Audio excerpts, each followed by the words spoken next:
Long, long ago, an evil dragon descended upon the human world, bringing terrible calamity in its wake. Bravely did the people resist, until at last, the dragon lay slain.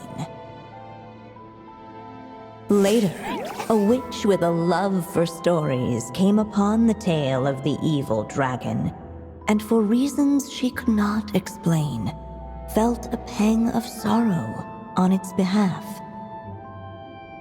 For she knew, despite its body being born of wicked alchemy, all along, the dragon's soul was that of an innocent child.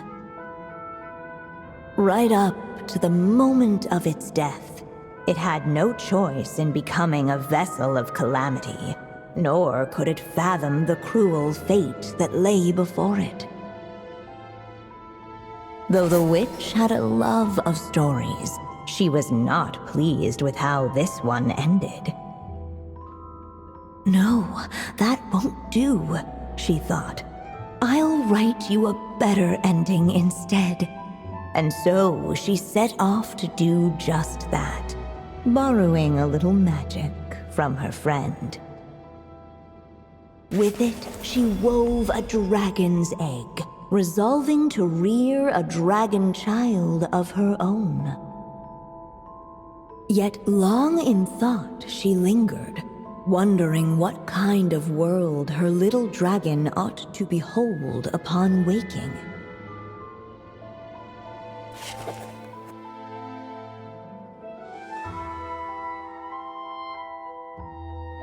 At last, she made her mind up, adorning the cradle with a wisp of woodland air. Then, she quietly waited for the egg to hatch.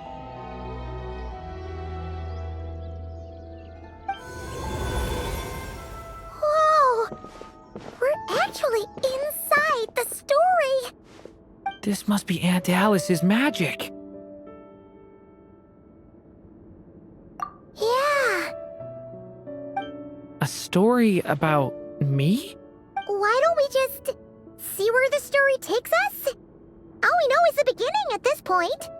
Okay.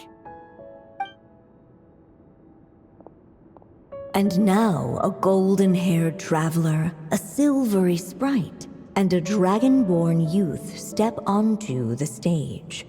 What new chapter will their arrival bring? Whoa! That came out of nowhere! Was that the same voice we heard just now? Yeah. But why does it sound so familiar? I've missed this. It's just like the stories my mother used to tell me. You mean... Em? She used to tell you stories? Yeah, she loved it. Back when she was still alive. Sorry, we should focus on what we're here to do. So, now that we're in the story, what's next? The dragon youth wondered aloud. Yet all he could do was wait for the story to unfold. Of course, there's something to be said for helping it along. Perhaps a little exploration could prove fruitful. Oh! Is that a hint? Yeah, I agree.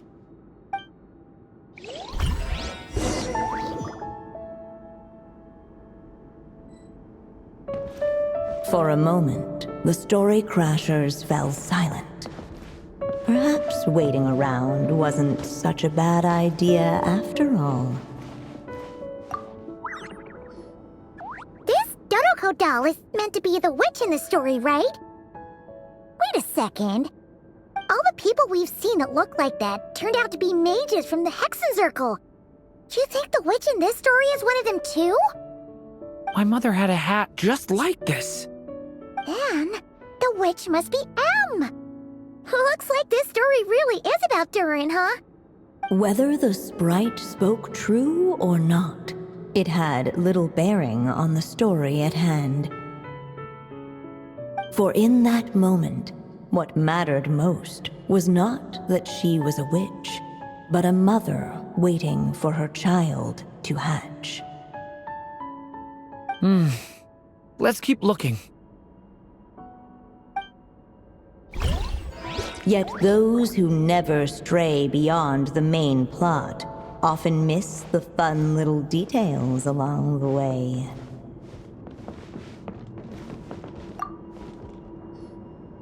Look at all these books! Guessing the witch did a lot of reading while she was waiting for the egg to hatch. It just so happened a dragon egg wasn't the only thing she was incubating here. Where else might a story be born, if not among books? Oh!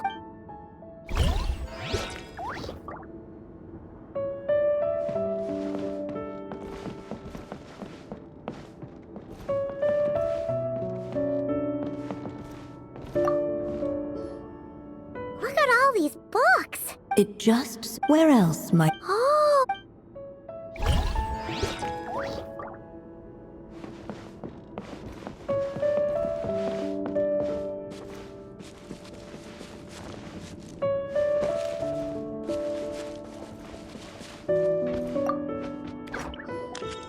This must be the dragon egg, right?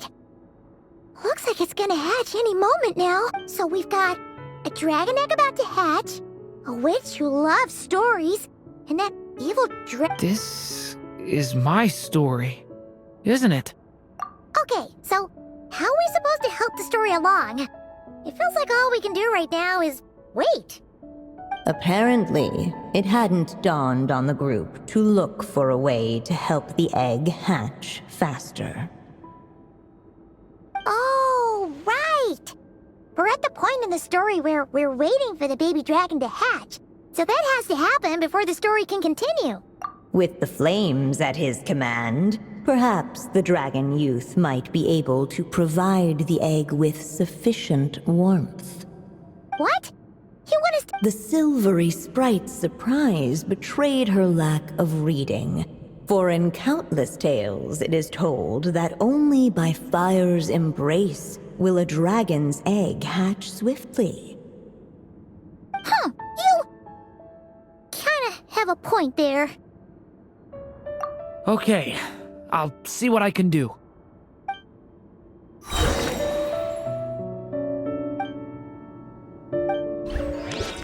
Okay! New life! Let every unborn life be welcomed with tender anticipation, and may that warmth stay with it for a lifetime.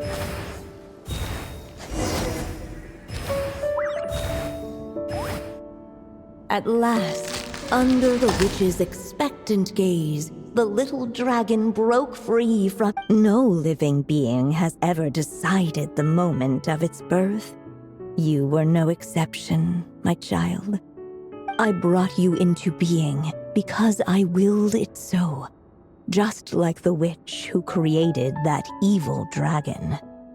But I promise you this, your birth was wanted.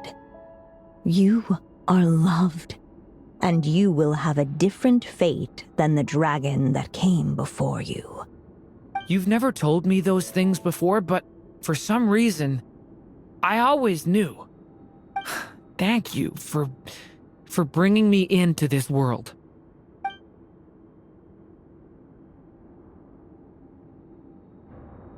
The waiting witch did not feel lonely, for she had 3 visitors by her side. Together, they beheld the hatchling's first breath of life. Holding her dragon child close, the witch promised him a life unlike that of the evil dragon. And so, nestled in his mother's warm embrace, did the little dragon's story begin.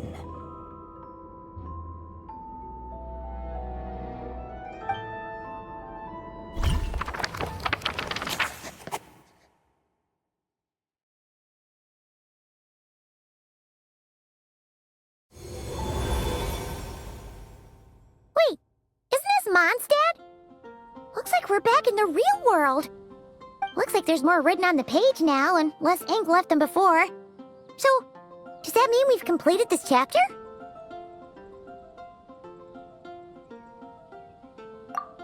Yeah, but why does M seem to think that the story isn't finished yet? Durin broke free from the curse, came into this world with a new body, and even made a bunch of new friends. That already sounds like a happy ending to Paimon. True. Everything's always so mysterious with these mages. Guess all we can do is wait for more clues. Huh.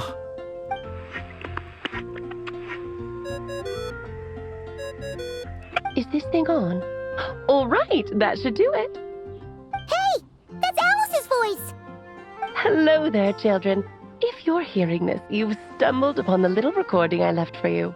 I thought you could use a few hints about how the book works. By now, I'm guessing you've already begun to leave your mark on the story.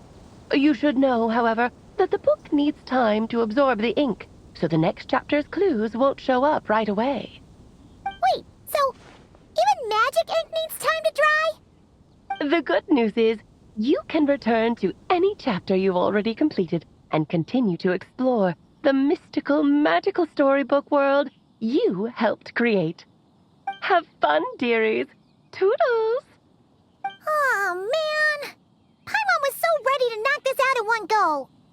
Maybe it's for the best. Sooner or later, we'll end up being whisked off to another world again, and if that happens, who knows when we'll be able to come back. So it might be good to take a break while we can. A break. Yeah! Paimon has a sudden craving for the Good Hunter's sticky honey roast. And we happen to be in Mondstadt, so... So let's meet up here later. I need to find Miss Lisa to return those books anyway.